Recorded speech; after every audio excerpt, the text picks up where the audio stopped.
क्या 3 माह में एमडी कैट की अच्छी तैयारी हो सकती है? आप भी यही सोच रहे हैं तो ये वीडियो आपके लिए है। Assalamu alaikum, Rayat Fatma here, and today I will discuss how to become MDCAT topper of 2024 in just 3 months. MDCAT एक कम्पिटिटिव एग्ज़ाम है और MDCAT की प्रिपरेशन के दौरान ये जानना कि हमें क्या क्या करना है, इससे ज़्यादा ज़रूरी ये है कि हमें क्या क्या नहीं करना।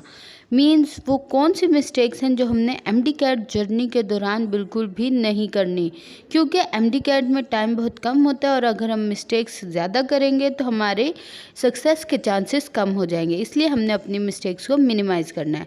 आज मैं आपके साथ ये सब कुछ ही डिस्कस करने वाली हूँ। फर्स्ट ऑफ ऑल, जो सबसे पहला क्वेश्चन MDCAT प्रिपरेशन के दौरान आता है वो होता है कि सिलेबस को इतने कम टाइम में मैनेज कैसे करें, किस तरह कम टाइम में अपना सिलेबस कवर करें, जो कि एक बहुत ही डिफ़िकल्ट होता है ज़्यादातर स्टूडेंट्स के लिए। तो देखिए, आपके MDCAT में तकरीबन 3.5 माह रह गए हैं, तो आपने अपना स्केड्यूल, जिस दिन आपने सोचा है कि आपने तैयारी स्टार्ट करनी है, समझे आज से आपने अपनी तैयारी स्टार्ट करनी है, तो आप 3.5 माह के बजाय 3 माह का टाइम टेबल सेट करें। ठीक है, आपने 2 स्केड्यूल बनाने हैं, एक मंथली और एक डेली का। ठीक है, मंथली स्केड्यूल में आपने 3 माह का स्केड्यूल ऑर्गेनाइज करना है। 3 माह का इसलिए क्योंकि बाकी का आधा माह फिर आपको एक्स्ट्रा मिल जाएगा प्रिपरेशन के लिए, और आपने टाइम लाइन अपने आप को 3 माह की देनी है। ठीक है, 3 माह का टाइम टेबल आपने किस तरह से बनाना है, इसको भी आपने 2 फेजेस में डिवाइड करना है, एक 50 डेज़ और एक 40 डेज़। 50 डेज़ जो पहले होंगे, इसके अंदर आपने अपना ज़्यादातर फोकस करना है कॉन्सेप्ट बिल्डिंग पे। इसमें आपने अपने अच्छी तरह सारे कॉन्सेप्ट बिल्ड कर लेने हैं। एंड नेक्स्ट 40 डेज़ आपने ज़्यादा टाइम देना है रिवीजन पे और टेस्ट सेशन पे। उसमें आपने ज़्यादातर रिवाइज करना है और टेस्ट करने हैं, सॉल्व और प्रैक्टिस करनी है। इसके बाद अगर हम बात करें डेली स्केड्यूल की, तो जब आपने एक अपना पूरा सिलेबस को डिवाइड कर लिया, उसके बाद अब आपने रोज़ाना सोने से पहले एक टू डू लिस्ट बनानी है कि आपने आज के दिन, कल के दिन में कौन कौन से चैप्टर्स कवर करने हैं या कौन कौन से टॉपिक कवर करना है। इस तरह टारगेट सेट करें, सुबह जल्दी उठें और बगैर टाइम वेस्ट किए उन टारगेट्स को फुलफ़िल करना स्टार्ट करें, और जब तक सारे टारगेट कंप्लीट ना हो जब तक आपने सोना नहीं है। नेक्स्ट पॉइंट है be limited to your resources. Means आजकल मार्केट में हर किस्म की MDCAT से related books, practice books, preparation books और बहुत कुछ अवेलेबल है, लेकिन आपने फ्रेशर ज़्यादातर ये मिस्टेक्स करते हैं, वो समझते हैं कि MDCAT बहुत ही पता नहीं क्या चीज़ है, और रिपीटर्स भी ऐसा करते हैं, और वो जगह जगह से बहुत ज़्यादा जो नोट्स मिल रहे हैं, जो बुक्स मिल रही हैं, सबको पढ़ने में लग जाते हैं।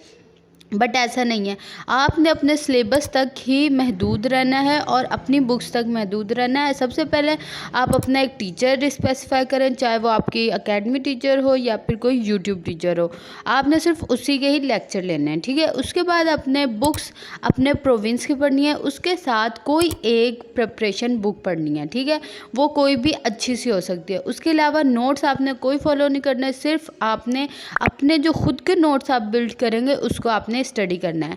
प्रैक्टिस बुक्स जो हैं वो मैं आपको कहूँगी कि आप प्रैक्टिस के लिए ज़्यादा बुक्स यूज़ करें, बट क्वालिटी वाली बुक्स।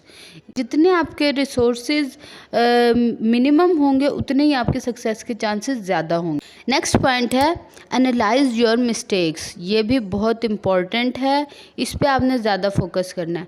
जब भी आप कोई टेस्ट सॉल्व करते हैं ना, तो टेस्ट का मतलब यह है कि उसमें जो आपकी मिस्टेक्स हुई हैं उससे आपने सीखना है, और क्योंकि MDCAT FSC से मुख्तलिफ है, और कि जब आप टेस्ट सॉल्व करते हैं ना उसमें आपकी मिस्टेक्स आएंगी, लेकिन आपने उन मिस्टेक्स से सीखना है। ये नहीं कि आपने बस जो मिस्टेक हो गई ठीक है, उससे आपने सीखना है, और आपने अपनी जो रोज़ाना का जो है ना प्रोग्रेस ग्राफ प्लॉट करना है, उसके ऊपर आपने देखना है कि आपकी रोज़ाना की प्रोग्रेस में कितना बेटर चेंज आ रहा है। मीन्स आपने जो है शुरू में आपकी मिस्टेक ज़्यादा होंगी, लेकिन आपने उसको कम करना है और उसको आहिस्ता आहिस्ता करके आपने ख़त्म कर देना है मिस्टेक्स को। और मिस्टेक्स की आप एक मिस्टेक नोटबुक अलग से बना सकते हैं, या जो नोट्स आपके हैं उसी में ही आप अपनी मिस्टेक्स लिखें, और नेक्स्ट टाइम आपने कोशिश करनी है वो मिस्टेक्स आपकी पेपर में टेस्ट में ना हो, वो कॉन्सेप्ट आपका बिल्कुल स्ट्रॉन्ग हो जाए। नेक्स्ट पॉइंट है कंसिस्टेंसी। कंसिस्टेंसी भी एमडीकैट प्रिपरेशन में बहुत ज़रूरी है, क्योंकि एमडीकैट एक कम्पिटिटिव एग्ज़ाम है और ये एक रेस की तरह होता है।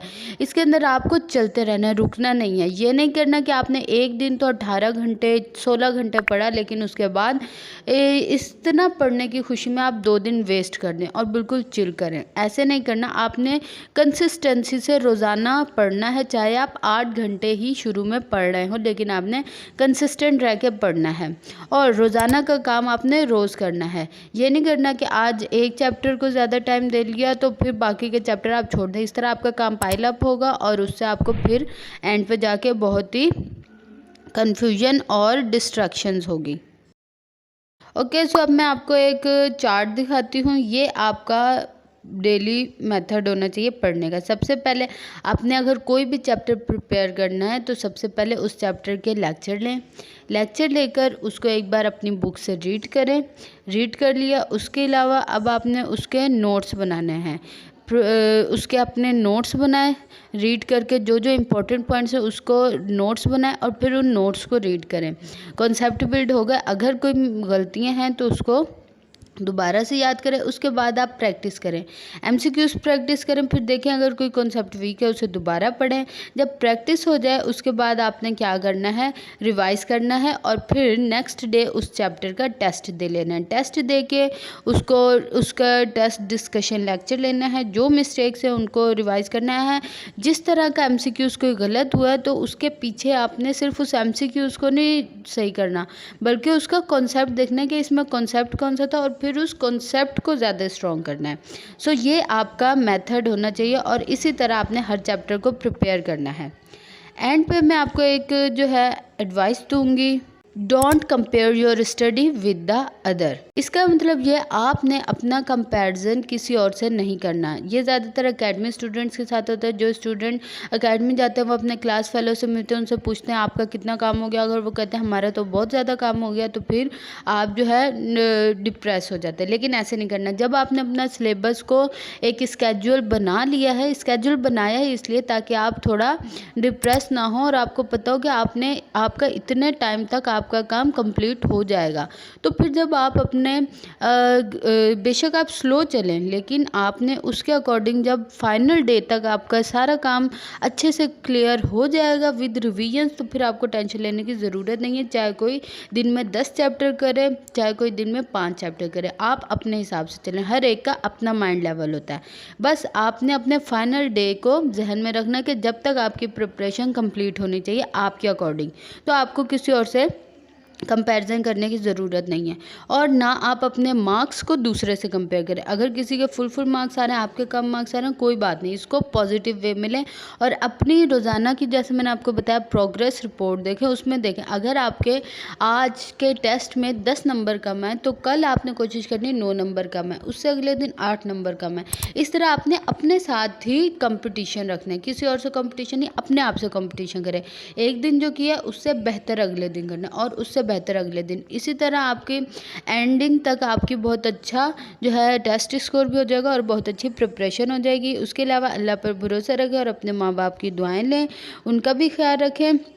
और मैं आपको एंड पे एक एडवाइस दूंगी कि आप रूमर्स पर आपने यकीन नहीं करना। जो ऑथेंटिक इन्फॉर्मेशन होगी वो आप तक पहुंच जाएगी। वीडियो को लाइक करें, शेयर करें, कमेंट्स करें और चैनल को सब्सक्राइब करें। Thanks for watching.